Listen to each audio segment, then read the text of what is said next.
Olá, pessoal, boa noite. Boa noite a você, bom dia, boa tarde também pode ser, né? Que você está acompanhando a nossa gravação do estudo. Nós aqui estamos conversando ao vivo, noite de quinta-feira.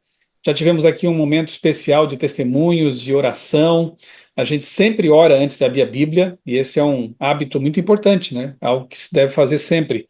A palavra é de Deus, e a gente deve contar com o Deus da palavra para nos ajudar a entendê-la. A, não só entendê-la, né? Mas colocar em prática em nossa vida. Nem sempre é fácil, porque a nossa vida ela acaba sendo muitas vezes contrária ao que Deus quer, mas com a força e a ajuda que vem dele, a gente vai se assemelhando cada dia mais a Jesus, né?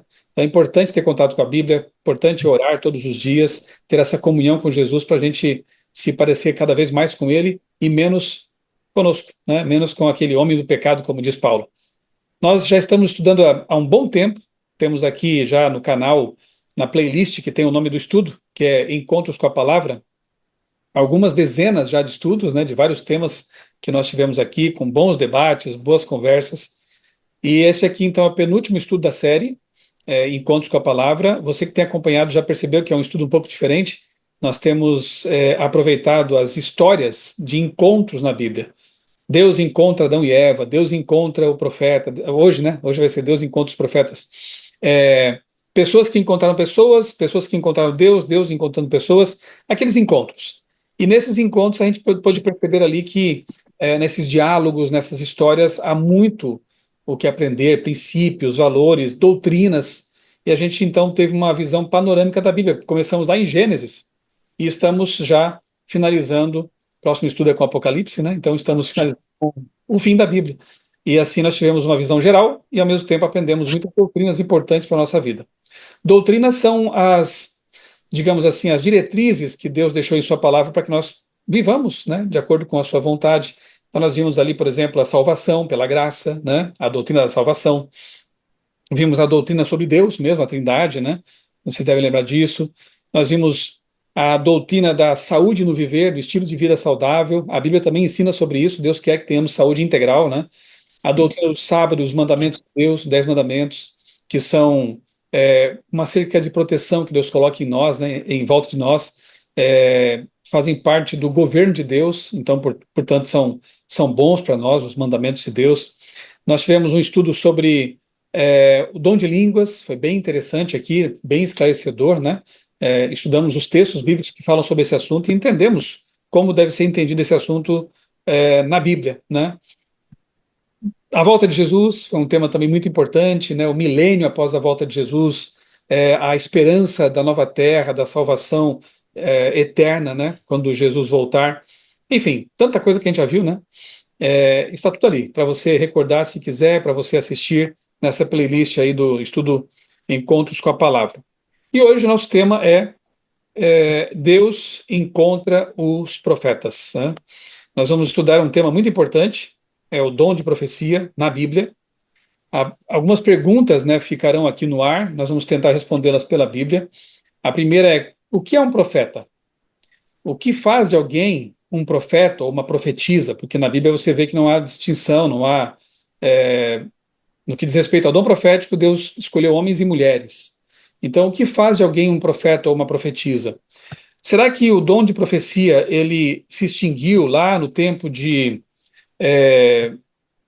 Apocalipse, né? João teria sido então o último profeta, ou esse dom permanece? Ele ainda é útil.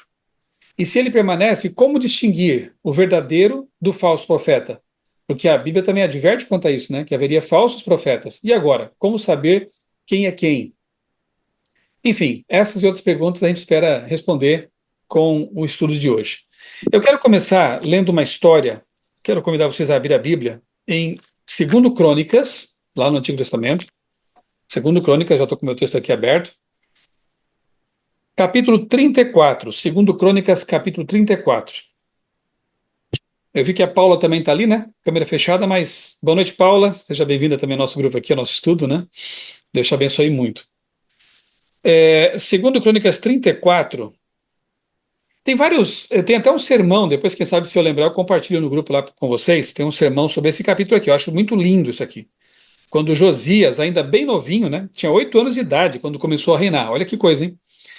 Tinha ali um mentor, obviamente, né? E tal. mas era um menino de Deus. Ele já desde cedo buscava Deus, ele promoveu uma reforma espiritual lá em Judá, na época dele. Foi um bom rei, um homem justo. Eu poderia extrair muitas lições daqui sobre a atitude de Josias e tudo mais, mas eu quero focalizar num aspecto que eu acho muito interessante, ilustrativo, que ajuda a esclarecer o dom profético. Nós vamos perceber aqui que a Bíblia ela está no centro desse reavivamento. Mas havia também uma profetisa viva naquele momento que tem um papel importante. E aí nós vamos entender essa coisa de boa noite a todos, Deus abençoe. Paula, boa noite, hein? Obrigado aí pela saudação. Nós vamos entender essa relação que há entre o profeta canônico, que é o bíblico, depois eu vou explicar esse conceito, e os profetas não canônicos, que não estão na Bíblia, mas que foram usados por Deus, obviamente, também, né? Vamos lá, então. Eu quero, vou pedir aqui, né, no nosso carrossel de leituras, né, começando com a Patrícia, o verso 8, tá? Porque do 1 até o 7, eu vou resumir aqui, diz que no oitavo ano do reinado, sendo ainda moço, Josias começou a buscar o Deus de Davi, seu pai. E aí ele destrói lá a idolatria em Judá, quebra aqueles altares dedicados a deuses pagãos, que promoviam cultos que eram orgias, né, que envolviam até sacrifícios humanos muitas vezes. Então Josias faz uma limpa ali no reino e busca a Deus, o Deus verdadeiro, o Deus de Davi, de Abraão, de Jacó, né? E aí no verso 8 passam-se já 10 anos e a gente vê Josias no mesmo propósito, né? Passou o tempo, ele não desanimou na fé, ele permaneceu ali o mesmo. Isso que é bonito, né? É uma lição para nós, hein? Nós estamos aí buscando a Deus. A Patrícia, eu acho que é novinha na fé ainda. Leve para você isso, Patrícia. Não deixa essa chama apagar, né? Permaneça em comunhão com Deus, que os anos que vierem até a volta de Jesus não te encontrem desanimada, nunca, tá? E é o que a gente vê aqui no caso de Josias. Ele era o mesmo, né? Então comecemos no verso 8, cada um lê aí uns 5 versos, né? Para a gente depois extrair algumas lições. Eu quero que vocês prestem atenção, caderno na mão, caneta na mão, para anotar os insights, né? Focalizem principalmente o que eu disse há pouco, o dom profético.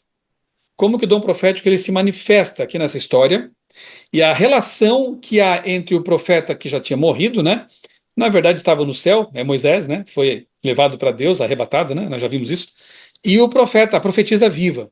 Qual a relação entre essas duas coisas, digamos assim, e a importância do dom profético, tá? Tanto escrito quanto falado. Vamos lá. Verso 8. Aí a Patrícia pode ler 3 versos, depois a mãe lê mais 3, Tá, depois o Marcelo Faceto lê mais 3 e a Cris mais 3. tá. No 18º ano do seu reinado, a fim de purificar o país e o templo, ele enviou Safã, filho de Azalias, e Maazéias, governador da cidade, junto com Joá, filho do arquivista real Joacás, para restaurarem o templo do Senhor, o seu Deus. Eles foram entregar ao sumo sacerdote Ilquias a prata que havia sido trazida ao templo de Deus, e que os porteiros levitas haviam recolhido das ofertas do povo de Manassés e Efraim, e de todo o remanescente de Israel, e também de todo o povo de Judá e de Benjamim, e dos habitantes de Jerusalém. Confinaram a prata aos homens nomeados para supervisionarem a reforma no templo do Senhor, os quais pagavam os trabalhadores que faziam os reparos no templo. E a gente vai dar um salto aqui, porque aí a descrição é de como eles fizeram a reforma no templo, né? É muito bonito isso. O rei percebeu que o templo precisava de reparos. O templo era o centro da adoração ali, né? Dos israelitas. Então eles fazem uma reforma, eles levantam ali fundos, né? Ofertas, né? Então a gente vê o amor pela causa de Deus, pela casa e pela causa de Deus, por parte do rei e dos súditos também. Aí mais adiante, eu vou pedir que a mãe então leia aqui a partir do verso 14. Lê para nós aí, mãe, 14, 15 e 16.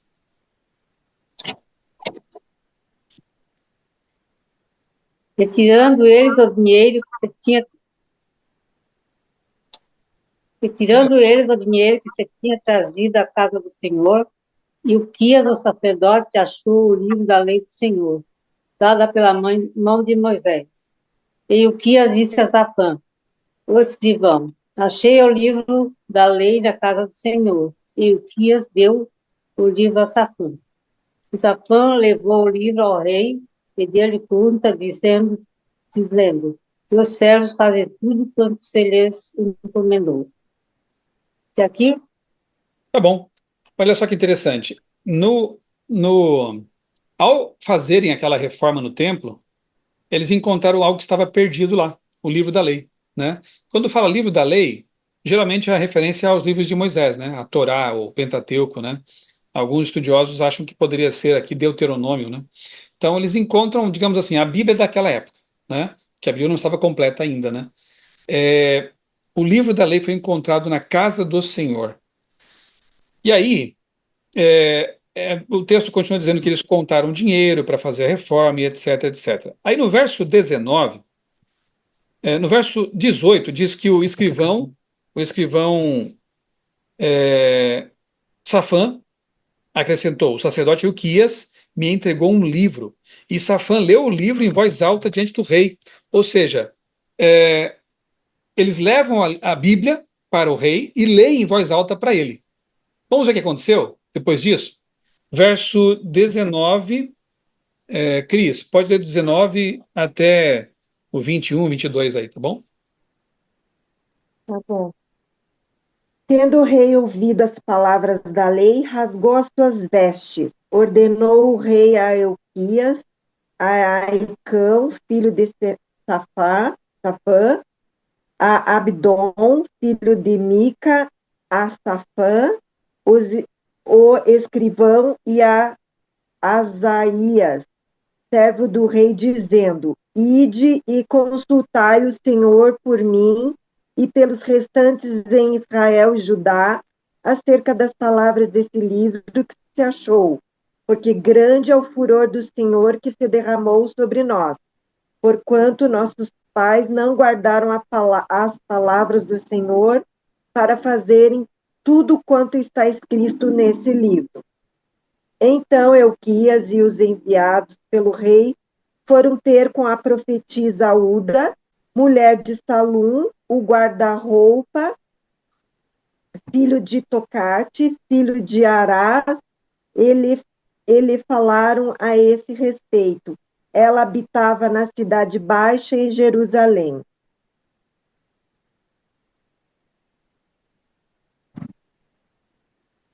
Perdão, estava desativado o áudio. Tá bom até aí, Cris. Olha só que interessante, né? Eles encontram a Bíblia, leem a Bíblia para o rei percebe que não estavam vivendo de acordo com os ensinamentos que estavam ali, todos os ensinamentos da palavra. Ele assume uma atitude que naquele tempo representava humilhação, arrependimento, que é rasgar as roupas, né? As roupas de cima, rasgar as vestes. E aí ele pede que seus servos vão consultar uma pessoa. Lembram quem? Uma profetisa chamada Hulda. Para quê? Para que eles aprendessem a fazer conforme tudo o que está escrito no livro da lei. Aqui eu acho assim um claro exemplo de como atua a inspiração de Deus. Primeiro atuou em Moisés, que foi o autor do Pentateuco, da Bíblia, né? Um dos autores da Bíblia. Então a gente chama esse tipo de autor, esse tipo de profeta inspirado, de profeta canônico. Por quê? Porque ele escreveu coisas que fazem parte do cânon. Cânon é uma palavra que tem que ver com régua, medida, né? Ou seja, são os livros que compõem a palavra de Deus e servem de parâmetro para nós. Então, de Gênesis a Apocalipse temos o cânon sagrado, tá? O cânon bíblico. Então, o profeta canônico, resumindo, é aquele que escreveu textos que fazem parte da Bíblia. Vamos pensar em alguns exemplos? Moisés é o primeiro. Quem mais? Isaías, Jeremias, Daniel, Miqueias, Abacuque, Sofonias, Daniel, já falei, não sei, Daniel. Ou seja, todos esses aí escreveram partes da Bíblia, correto? Agora, vocês já viram em algum momento uma carta de Hulda na Bíblia? Ou o primeiro livro de Hulda na Bíblia? Não tem. Hulda não escreveu nada que foi preservado como parte da Escritura Sagrada. Portanto, nós podemos chamá-la de profetisa não canônica. Por quê? Porque não faz parte do cânon. Pegaram o conceito? Agora, eu pergunto, profeta canônico e não canônico tem diferença com relação à inspiração? Será que um foi mais inspirado, outro menos inspirado? Não. Todos eles foram inspirados pelo Espírito Santo. Vamos pensar em alguns outros exemplos de profetas não canônicos? Noé. Tem alguma parte da Bíblia que foi escrita por ele? Não. Então ele é um profeta não canônico. Alguém duvida que Noé foi um homem de Deus? Outro exemplo, Natã. Natã foi aquele profeta que Deus enviou para confrontar Davi com o seu pecado e levá-lo ao arrependimento. Natã não escreveu nada que foi preservado como escritura sagrada, cânon. Ele é não canônico. Será que ele não foi usado por Deus? Não foi inspirado? Vamos pensar num exemplo bem interessante no Novo Testamento? Ocorre alguém para vocês? O maior dos profetas, João Batista. João Batista. Alguém teria coragem de dizer que João Batista não foi inspirado por Deus? Não foi usado por Deus? E ele, no entanto, não escreveu nada que compõe o cânon sagrado. Então podemos chamar João Batista de profeta não canônico. As filhas de Filipe, ele tinha filhas que eram profetisas. Novo Testamento. Não são canônicas, porque não escreveram partes da Bíblia, mas foram usadas por Deus. E a própria Hulda, sobre a qual nós acabamos de ler aqui, né? Olha que interessante. O rei manda seus súditos, seus servos, ali o sacerdote e os demais, consultarem Hulda para saber o que fazer com relação ao livro da lei. Todo profeta que vem de Deus deve levar as pessoas para onde, então?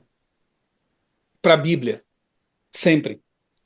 Se alguém aparece aí como um profeta, mas começa a apontar para si mesmo como o caminho, ou começa a dizer que seus escritos são superiores à Bíblia, que tem uma revelação que vai contra a Bíblia, não aceite. Descarte na hora. É um falso profeta.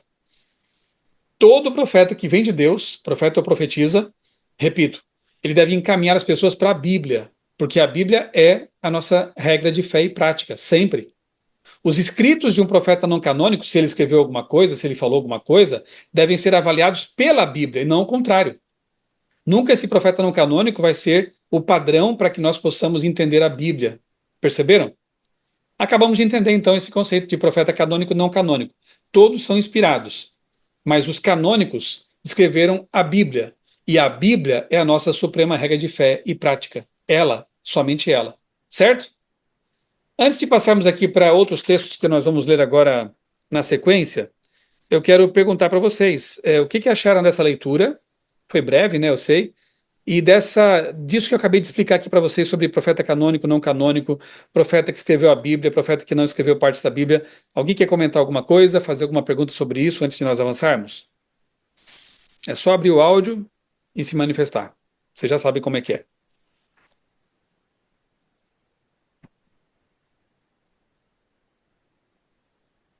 Sabe aquele momento que o professor pensa assim, ou entenderam tudo, ou não entenderam nada, porque a Patrícia está rindo porque ela é professora, né?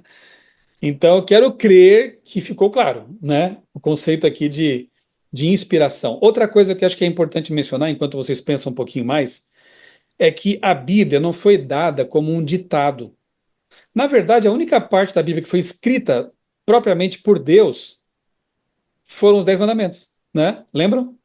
Que foram escritos em tábuas de pedra pelo dedo de Deus, o dedo laser lá de Deus, né? Todo o restante do conteúdo bíblico, exceto uma outra ocasião em que um anjo fala alguma coisa e o autor transcreve, né? Mas via de regra, Deus dá ideias e o autor escreve com as suas palavras. A palavra grega para inspiração é theopnestos. Theopnestos. Ela sugere, ela traz assim o sentido de soprar mesmo, né? Deus soprou ideias. E aí é tipo assim, ó, se vira agora e escreva com a tua linguagem, porque eu quero que meus filhos entendam. Não é a palavra de Deus na linguagem de Deus. A Bíblia é a palavra de Deus na linguagem humana. Graças a Deus que é assim, né? A gente pode entender. A gente tem essa capacidade porque o Espírito Santo nos ajuda e porque a linguagem é humana. Então, inspiração é esse processo, quando Deus ele dá as ideias e conduz o processo de escrita. Teve visões, né? Daniel registrou muitas visões, Jeremias, Ezequiel também, João no Apocalipse, mas também teve trabalhos diferentes, como o de Lucas, né? Lucas era um médico, mas também foi um grande jornalista, né? Digamos assim, porque ele pesquisou tudo que ele escreveu.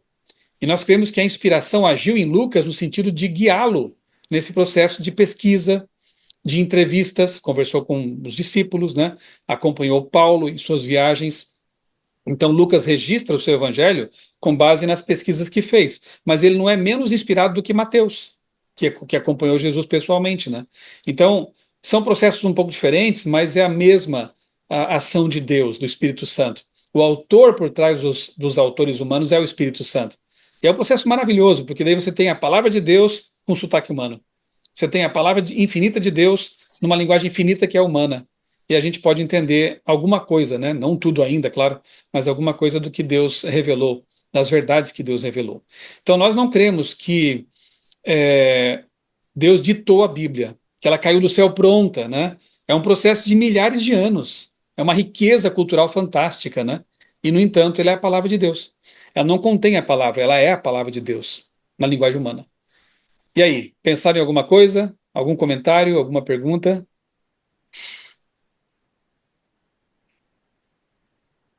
Então tá, né? Vamos avançar. Depois eu vou colocar lá no grupo as passagens que eu vou pedir que vocês leiam agora, tá? Começando de novo com a Patrícia.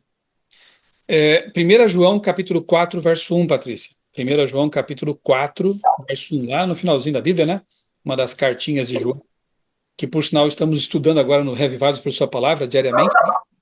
1 João capítulo 4, verso 1. Depois a mãe pode ler para nós, deixa eu ver aqui, Mateus 24, 24, mãe. Mateus 24, 24. Mateus? Mateus 24, 24. Cris, Efésios 4, 8. Efésios 4, 8. Paceto ou Paula, podem ler um texto aí?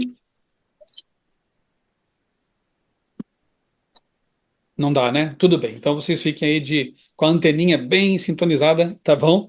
E aí a gente volta para a Patrícia, depois eu passo a passagem para ela. Muito bem. A pergunta que eu faço para a Patrícia, e o texto vai responder, é a seguinte, ó. Devemos crer em qualquer um que se diz profeta? Pergunta meio óbvia, né? Mas vamos ver o que João diz para nós. Amados, não creiam em qualquer espírito, mas examinem os espíritos para ver se eles procedem de Deus, porque muitos falsos profetas têm saído pelo mundo. É só um, né? Bom, tá bom, tá ótimo. Patrícia, o que que a gente tem que fazer então com respeito a aqueles que, eu falo Examinar, pelo né? Espírito Santo, eu sou um profeta, o que que temos que fazer? Tem que examinar, né, para ver se provém de Deus. Exatamente. E qual De seria Deus. qual seria o critério? O que que você acha? Como é que a gente poderia examinar esse pretenso profeta para saber se vem de Deus ou não? Acho que para começar é aquilo que você falou mesmo, né? Se leva a Bíblia, né? Está de acordo com a palavra de Deus. Perfeito, exatamente, né? Lá em Isaías 8, 19 e 20, né, diz assim que é, vamos consultar os mortos a respeito dos vivos, vamos consultar os que profetizam por aí, que até fala assim, chiureiam e murmuram entre dentes, né? Aí o profeta mesmo responde: acaso o povo consultará os mortos, né? De jeito nenhum. Vai consultar falsos profetas? Eu estou parafraseando aqui, né? De jeito nenhum. À lei e ao testemunho. Se não falarem de acordo com esta palavra, nunca verão a alva, não se salvarão, né? A lei e o testemunho, ou seja, a lei, a Torá, a Bíblia e o testemunho dos profetas, né? Então o critério vai ser sempre a Bíblia. Se esse profeta falou, por exemplo, vou dar um exemplo aqui, né? Nós já estudamos vários assuntos, né? Imagine que viesse aqui um pretenso profeta, uma pretensa profetisa e dissesse assim: gente, eu tive uma visão de Deus e eu fui até o inferno e eu vi as almas queimando lá no inferno. O que vocês acham? Vem de Deus? Nós já estudamos sobre o que é uma alma, já estudamos sobre essa questão do inferno, né? É complicado, né? Aceitar que venha de Deus, isso se ele contraria a Bíblia. Outro exemplo, Amigos, eu tive uma visão, um sonho profético, e eu vi que Jesus, ele vai vir à terra, vai curar as pessoas, vai caminhar aqui entre os povos. O que você acha desse profeta? Falso, porque a Bíblia ensina que Jesus não vai pisar na terra para salvar e curar. Ele vem para buscar aqueles que o aceitaram como Salvador e levá-los para o céu, né? Pelo menos por 1000 anos vai ficar com esse grupo lá, né? É, Meus irmãos, eu tive uma visão de Deus, eu sou um profeta, e ele me disse que o dia de repouso, agora, o dia santificado na Bíblia, é a quinta-feira e não mais o sábado. O que você acha? Não dá, né? A Bíblia é clara com relação a esse assunto também, e outros tantos que eu poderia citar aqui. Vocês já pegaram a ideia. Se o profeta diz algo que vai contra a Bíblia, ou distancia as pessoas da Bíblia, as afasta da Bíblia como se ele fosse a regra agora, é falso. Não aceite, não vem de Deus, né? Então a Bíblia é o padrão, sempre, sempre. Aqui depois eu vou passar para vocês uma relação vamos dizer assim, um teste, tá? Como distinguir o falso do verdadeiro profeta? Olha só que listinha interessante. E tem aqui todos os textos, tá?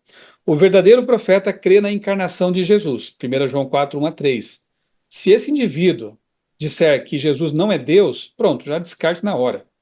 Porque aqui João diz, olha, se não crê que Jesus é Deus encarnado, ele não pode ser um profeta de Deus, né? Isso é básico para o cristão, né?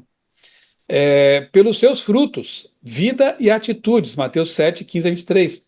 Imagina dizer que é um profeta e vive batendo na esposa.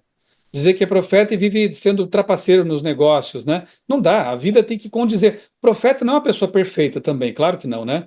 O próprio Moisés cometeu erros, né?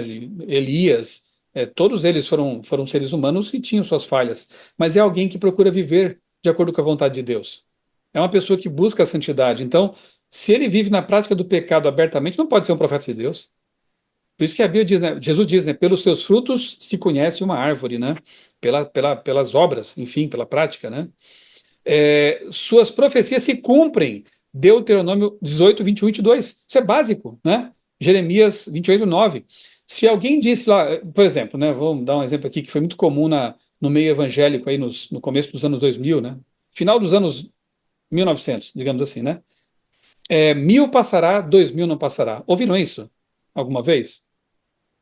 Já se passaram 25 anos dessa profecia e ela não se cumpriu. Todo mundo que usou isso como profecia falhou. Não é de Deus, né? Então, todo aquele que diz algo que não se cumpre não pode ser de Deus, porque Deus não erra. Então, isso é básico, né? O profeta verdadeiro, ele anuncia e aquilo se cumpre, tá? Você tem que juntar todo esse pacote aqui, porque o diabo também pode fazer alguns chutes, alguns prognósticos e acertar, né? Existem alguns videntes ou coisa assim que podem acertar eventualmente uma coisa ou outra, mas tem que juntar todo esse pacote de coisas aqui para poder compor a prova, digamos assim, né? Para mim, pessoalmente, independentemente do restante aqui, a maior prova está de acordo com a Bíblia, né? Passa nesse crivo, aí o restante vem como complemento, né? Obedece à lei de Deus e fala guiado pelo Espírito Santo. Isaías 8,19, já citei esse texto, 2 Pedro 1,21 e por aí vai, né? Outra curiosidade para vocês, que também não é determinante, porque o inimigo poderia falsificar isso, mas juntando no pacote, fica interessante, né? Quando um profeta está em visão, nem todos tiveram visões ou sonhos proféticos, tá? E nem todo sonho é profético também, né? Não vai pensar agora porque eu comi um pouquinho demais aí à noite e tive um pesadelo e acho que foi uma profecia. Não, não é bem por aí. Quando for alguma coisa profética, Deus vai mostrar para você claramente, né? Então, é, cuidemos com isso, né? Mas quando um profeta está em visão, na Bíblia a gente tem alguns exemplos disso. Por exemplo, aqui, Números 24, 4 e Apocalipse 1, 11. Ele fica com os olhos abertos, alheio ao que se passa ao redor. Interessante, né? Eu não sei como é que é isso, né? Porque não sou profeta, mas imagina um telão gigante, assim, 3D, e o profeta tendo aquelas visões, aquelas coisas, Deus mostrando para ele, né? No Apocalipse é muito claro isso. Ele fala, eu vi, eu ouvi. João quase que interage com aquelas coisas que estão acontecendo. Outras pessoas não veem o que ele vê. Daniel 10, 7, por exemplo. Daniel teve uma visão e os seus colegas ali, pessoas que estavam com ele, não viram nada. Só o profeta vê. Outra coisa incrível, ele não respira enquanto está em visão. Daniel 10, 17 passou por isso aí, né? Nós temos isso aí. Ele fica num estado de êxtase espiritual, né? Que é difícil de entender quem não é profeta, mas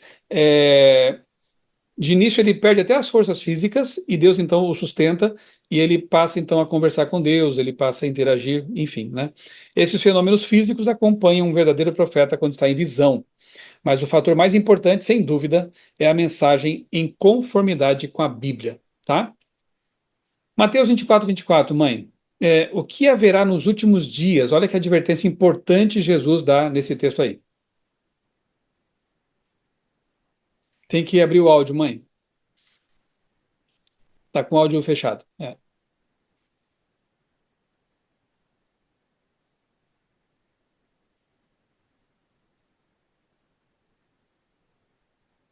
Ainda não abriu. Agora sim. Que advertência Jesus faz? De que forma isso, por tabela, confirma que haveria profetas verdadeiros nos últimos dias? Porque surgirão falsos cristos e falsos profetas, e farão tão grandes sinais e prodígios que, se possível, fora, enganariam até os escolhidos. Gente, olha só. De que forma isso que Jesus falou confirma aquilo que nós queremos demonstrar aqui, que o dom profético não cessaria até a volta de Jesus, né? Não cessou na Bíblia. Jesus disse assim, ó, cuidado com os falsos profetas, que virão por aí, alguns até farão milagres, né? Então cuidado, milagre não é prova de que vem de Deus, tá? Milagre prova que tem algum poder sobrenatural por trás de quem operou o milagre. Se vem de Deus, a prova é bíblico. Está de acordo com a Bíblia? De novo, né? Agora, cuidado com os falsos profetas que virão aí nos últimos dias. Como que essa advertência prova que haveria o verdadeiro profeta nos últimos dias, ou profetiza? Faria sentido Jesus dar uma advertência dessa se não houvesse nunca mais um profeta verdadeiro? Bastaria dizer assim, olha, não aceite mais nenhum profeta, pronto. Por que tomar cuidado com o falso se não houvesse um verdadeiro? Por que João diz, provem os espíritos para ver se vem de Deus, se todos fossem falsos? Não precisa provar nada, né? Então, é mais ou menos como se eu dissesse assim, meus queridos, tomem cuidado com as notas falsas de R$ 3. Vocês dariam importância para isso? Não faz sentido, né? Todas seriam falsas. Então, dizer cuidado com o falso é porque tem o verdadeiro, automaticamente. Mas tem mais textos, tá, que confirmam isso. Vamos ver agora Efésios 4, verso 8, depois 11 e 12, Cris. Preste bem atenção nesse texto de Paulo aí. Por isso diz, quando ele subiu às alturas, levou cativo o cativeiro e concedeu dons aos homens. 11. E ele mesmo concedeu uns para apóstolos, outros para profetas, outros para evangelistas e outros para pastores e mestres, com vistas ao aperfeiçoamento dos santos, para o desempenho do seu serviço, para edificação do corpo de Cristo. 12. Leu 12 também? Li. Tá. Olha Quer só. que leia de novo? Não, tá bom. Jesus Tá. foi para o céu, isso aí é a ascensão de Cristo, né? Após a ressurreição, e concedeu dons à igreja. Vocês perceberam a listinha de dons ali que Paulo colocou? Entre os dons entre os dons que Jesus concedeu à igreja está o dom de profecia, alguns para profetas. E o bonito é que é para edificar a igreja, né? O dom profético não é para vaidade, não é para ficar anunciando destruição só, enfim, é para edificar a igreja, para trazer a igreja para Deus, para a palavra, né? Também anuncia coisas, claro, né? Mas enfim, as maiores profecias já estão na Bíblia, né? Até que todos cheguemos à plenitude. Isso só vai acontecer na volta de Jesus. Então, esses dons estão presentes na igreja até a volta de Jesus, né? Lá em Joel 2, 28 a 32, também é dito assim que acontecerá depois disto, o contexto é o fim do tempo, o fim do mundo, né? Que derramarei meu espírito sobre toda pessoa. Vossos jovens terão visões, vossos velhos terão sonhos proféticos. Olha que interessante. Uma profecia em Joel, que se cumpre também lá em Atos 2, mas também vai adiante, porque o contexto é o tempo do fim, dizendo que pessoas que Deus escolhesse teriam sonhos e visões proféticos. Interessante, não? Então, resumindo, o dom de profecia não terminou nos tempos bíblicos. O cânon, sim. Agora você já entende esse conceito, né? O cânon foi fechado. Nós temos a Bíblia completa, nossa regra de fé e prática. Nós somos adeptos do sola escritura, do protestantismo, né? Só a Bíblia. Mas o dom profético, ele permanece. Por isso que temos que testar, provar, ir à Bíblia para ver se essa mensagem dita pelo profeta ou profetisa está de acordo com ela. E se essa pessoa está levando o povo para a Bíblia, que é o mais importante, para mais perto de Deus, da verdade, né? Muito bem. Vamos agora para Apocalipse. Vou pedir que a Patrícia agora leia de novo, Apocalipse 12, 17. E depois a mãe vai ler Apocalipse 19, verso 10. Agora sim, veja, nós vamos falar aqui de um povo que vive no tempo final, tá? E esse povo tem duas características principais e especiais. Eu não sei quanto a vocês, mas se é o povo de Deus, eu quero fazer parte dele, né? E quero ter também essas características, né? É, quais são as duas características da Igreja de Deus nos últimos dias? Apocalipse 12, 17, Patrícia. O dragão irou-se contra a mulher e saiu para guerrear contra o restante da sua descendência, os que obedecem aos mandamentos de Deus e se mantêm fiéis ao testemunho de Jesus. O dragão quem é? Nós sabemos, né? Aí ele representa Satanás, né? No capítulo 12, aí mesmo é dito, né, que o dragão, a antiga serpente, que é o diabo e Satanás. Então, o dragão, Satanás, irou-se contra a mulher. A mulher aí na profecia representa a igreja, na igreja de Deus, né? Não é uma placa de igreja, é um povo que é fiel à palavra de Deus, né? Então, o dragão irou-se contra essa igreja. Que igreja é essa? Que povo é esse? E é dito assim, que fará e faz guerra contra o restante, o remanescente dessa igreja ao longo de toda a história.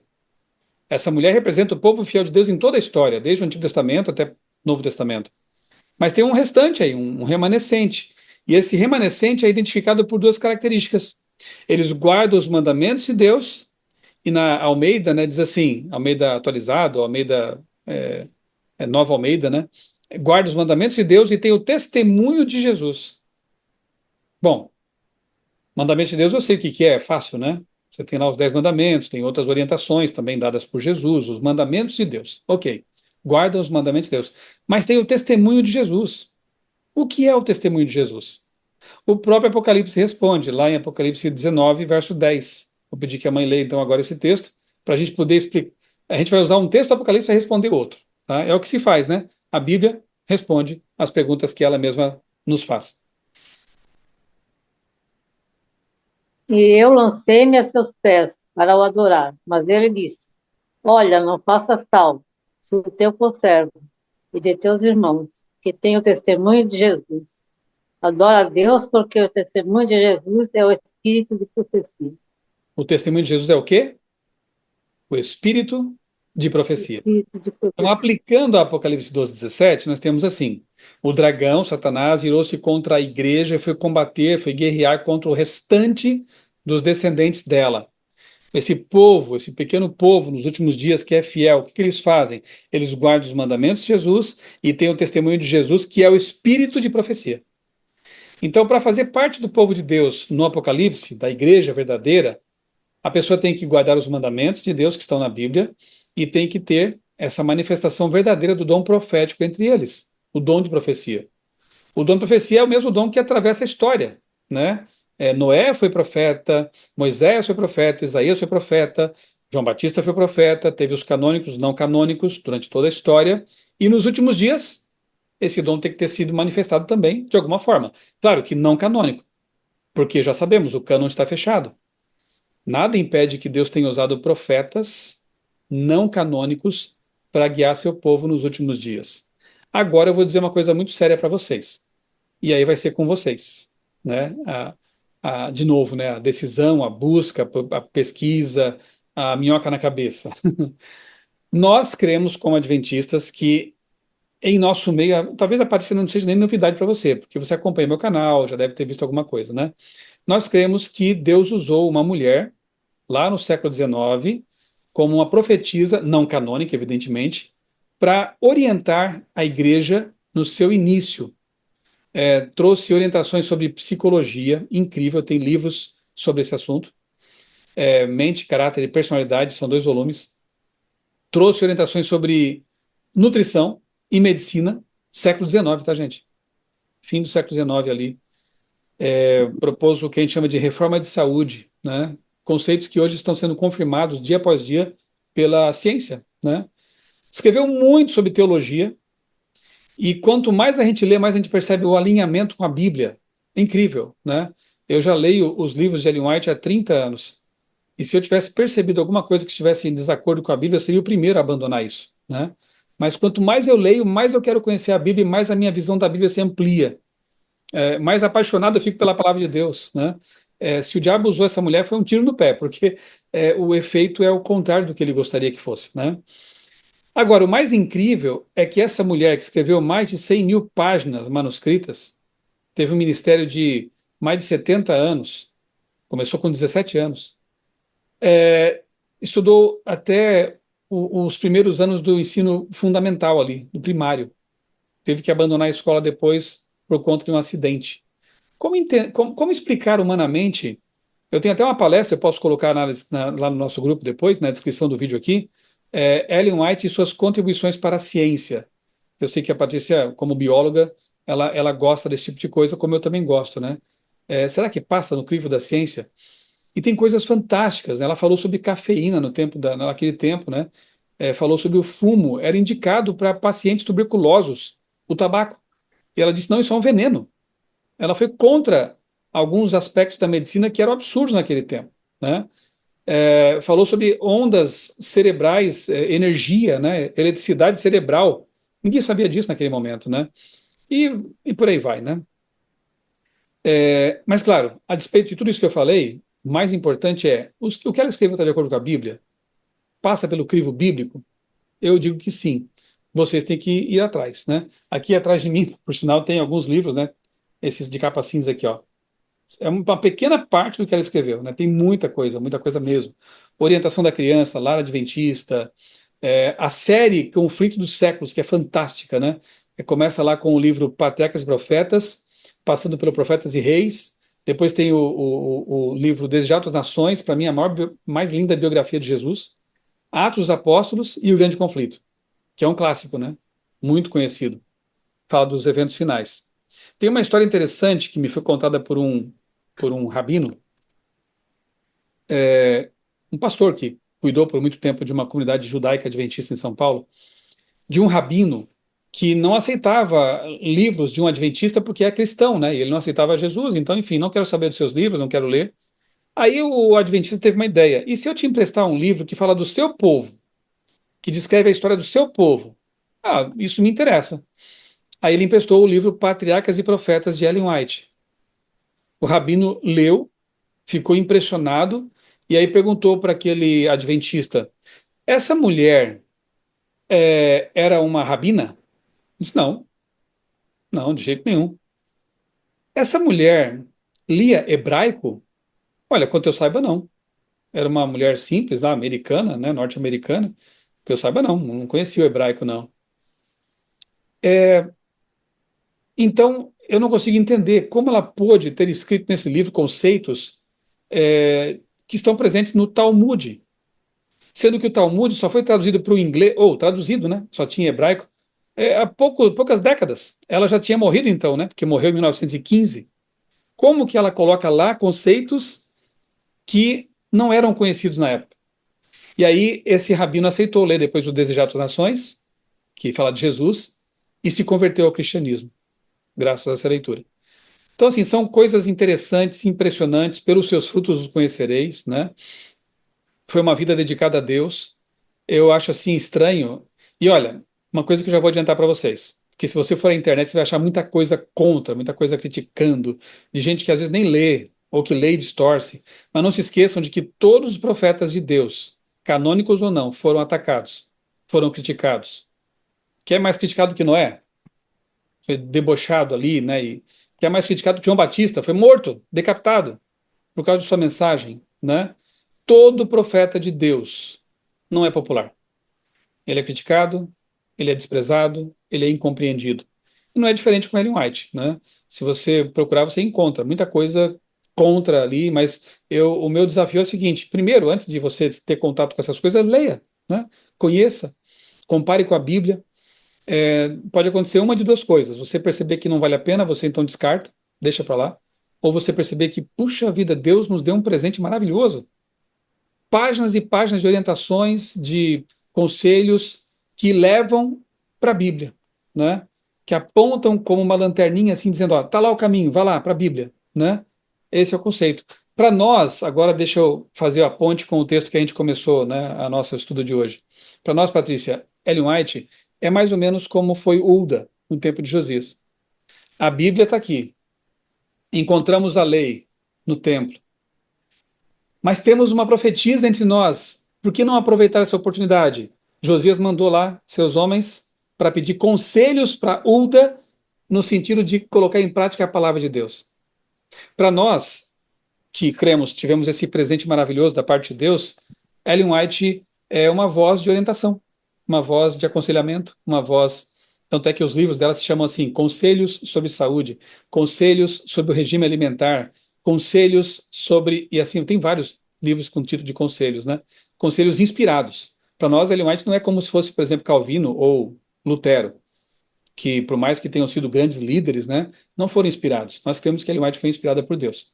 Então, fica aqui o desafio, né, para conhecer, para aceitar ou não, mas uma vez que você passe, submeta ao teste, né, possa reconhecer que foi um presente de Deus dado a esse povo, né, um povo que guarda os mandamentos de Deus e tem o testemunho de Jesus, que é o dom de profecia, né, o Espírito de profecia, que permanece até o fim, que vai até a volta de Jesus.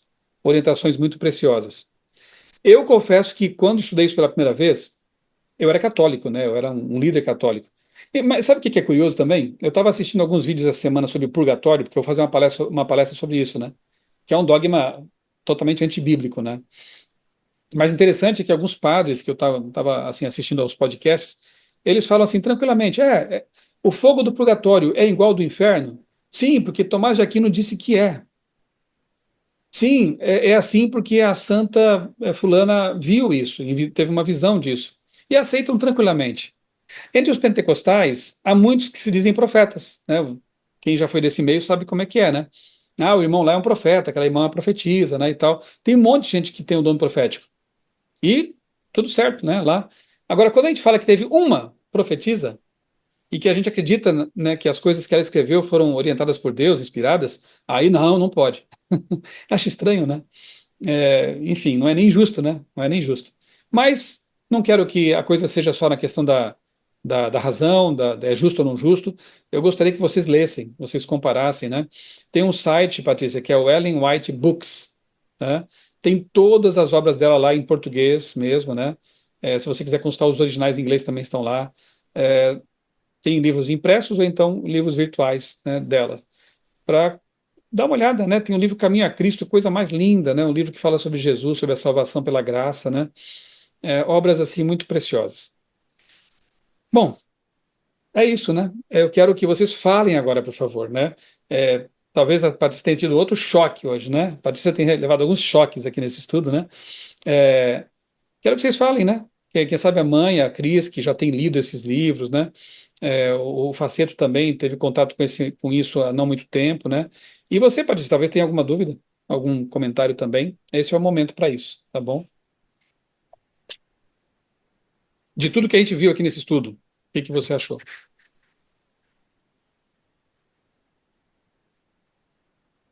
Eu estou sem ter muito assim o que falar, né? Já foi da primeira vez que você falou, queria que vocês falassem e ninguém falou. Já fiquei um pouco sem graça. E agora de novo. Eu acho que é isso, né? Tudo que você falou em relação aos profetas canônicos, não canônicos, Eu lembrei na hora que você estava falando de Elias, né? Um grande profeta, mas realmente não tem livro escrito, né, direto por ele. E ele está ali, né? Sendo citado.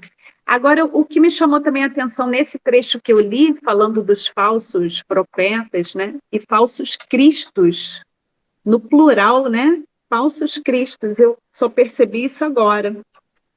É como se assim, os falsos profetas a gente tivesse mais familiarizado, né?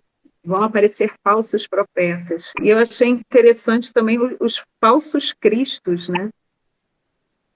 Pastor, eu não tenho muito assim, o que falar, não, mas eu achei tudo muito interessante. Mais coisas para você meditar, Patrícia. É isso aí. Não sei se alguém mais tem algum comentário. Eu quero terminar com uma história interessante. Rabi, eu vou aproveitar o gancho. Rabi. Primeiro, né, obrigado pelo teu esclarecimento sobre profetas canônicos ou não, né? Da validade da profecia de cada um deles, porque não é canônico, né, que não tem validade, né? Isso foi muito legal, eu não sabia, eu achava que tinha que ser canônico, eu não tinha esse conhecimento, né? Mas sim a gente analisar o profeta, a fala do profeta, o comportamento do profeta, se as atitudes deles condizem com as palavras. É muito comum hoje você estar numa igreja, eu falo por experiência própria, chega alguém do meio de qualquer pessoa e vem para você e fala, olha, Deus manda entregar para você uma mensagem que você está sendo livre de morte. Eu estou dizendo por experiência própria, então não estou falando não é contra nenhuma igreja, né, que eu já frequentei várias, mas é o tipo de profecia. Olha, Deus manda te avisar que eu estou vendo um novo CNPJ na sua mão. Eu estou vendo um casamento, um relacionamento, ou um livramento. E eu sempre fala para ele falar comigo, porque se ele falou com você, com certeza ele vai falar comigo. Porque eu, particularmente, dou pouco crédito a esse tipo de profecia na minha vida, né? Eu acho que tem que ser uma coisa mais profunda. Eu preciso saber mais da vida daquela pessoa, da comunhão dela com Deus, para mim poder acreditar. Hoje, dentro da igreja adventista, a gente não vê isso. Nunca ninguém chegou para mim na igreja adventista e me falou, Deus mandou dizer uma coisa para você. O que tem é um irmão ou outro com mais sabedoria e fala, irmão, nesse momento da sua vida, vamos dar uma olhada nessa passagem, vamos ver o que Paulo teria a dizer a respeito disso, ou João, ou qualquer um outro personagem da igreja, né? Não sei se é personagem o nome certo para falar, mas qualquer um que está na Bíblia lá, né? Outra coisa muito interessante, Rabi, é a coisa da Ellen White, né? Que você trouxe muito bem, e quando a gente fala que é adventista, né? Algumas coisas se levantam rapidamente. Guardar o sábado, a Ellen White, vocês acreditam nela porque ela é para cima da Bíblia? Não, a gente não acredita nela acima da Bíblia. A Bíblia é o nosso instrumento de direção, é o nosso norte, é a nossa bússola, é a Bíblia. Mas, né, a gente tem entendimento da maneira que ela foi usada, como você disse, né, muito sabiamente, conhecedor da causa, né, por tudo que ela deixou, né, e hoje tudo tem aí sido confrontado com coisas da ciência, a gente vê que tem fundamento, né? Então faz a gente crer que realmente ela foi usada como uma pessoa usada por Deus, talvez como foram os santos que a Igreja Católica traz, e não causa nenhum espanto, muitas vezes, né? A gente vê padre recente que está querendo ser canonizado, santificado, aquele negócio todo, agora vai poder, tal, e você fala, poxa, mas por que ele vai te dar, né?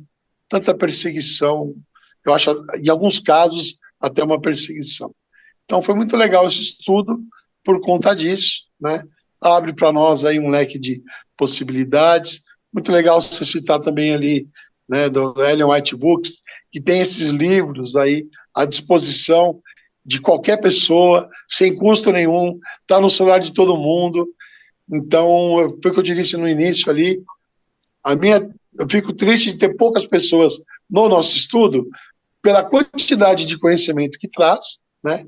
E quantas pessoas poderiam estar sendo tocadas dia a dia como eu, porque eu não sou um cara que foi tocado, nossa, virei santo. Não, nada disso. Mas a cada vez que a gente vai estudando, vai tendo contato com a palavra, alguma parte em nós vai ficando mais sensível. Então, era isso que eu queria te dizer. Muito obrigado por trazer isso tudo e esclareceu minha dúvida em relação a isso. Obrigado, boa noite a todos. Obrigado, Marcelo. Você, apesar de novo na fé, já tem aí uma experiência, né, e já identifica as coisas. E o Marcelo foi meu aluno bíblico, então ele pode confirmar, né, que em nenhuma lição que a gente estudou na Bíblia eu usei texto de Ellen White, né, e aqui também, né, porque o estudo é bíblico, né, e as doutrinas adventistas são bíblicas. Nós não precisamos, né, dos textos dela para fundamentar nossas doutrinas. E isso que o Marcelo falou também é muito importante. Não é uma segunda Bíblia, jamais. A própria Ellen White escreveu que os escritos dela não são uma segunda Bíblia, não constitui uma segunda Bíblia, né? Então, é triste que algumas pessoas coloquem palavras na boca dela, ou na pena dela, né, na caneta dela, e na nossa boca também, coisas que a gente não crê, não fala, não ensina, né? Nós cremos sim na subordinação dos escritos dela em relação à Bíblia. E quando o assunto é estudo bíblico mesmo. Eu quero ler aqui um texto para vocês, de Paulo, em 1 Tessalonicenses, capítulo 5, versos 21 e 22, que diz assim, ó: examinem todas as coisas, retenham o que é bom, e aí abstenham-se de toda forma de mal. Todas as coisas aqui são as profecias, quer ver? Ó? Não apaguem o espírito, verso 19, não desprezem as profecias, examinem todas as coisas. Examinar as profecias, para ver se vem de Deus, né? Então esse é o conselho. Às vezes alguns jogam, como é que se diz aquele ditado, né? Alguns acabam jogando o bebê junto com água suja, né? Fora. Então, cuidado, né, para não fazer isso. E a história que eu quero contar para encerrar é a seguinte, né?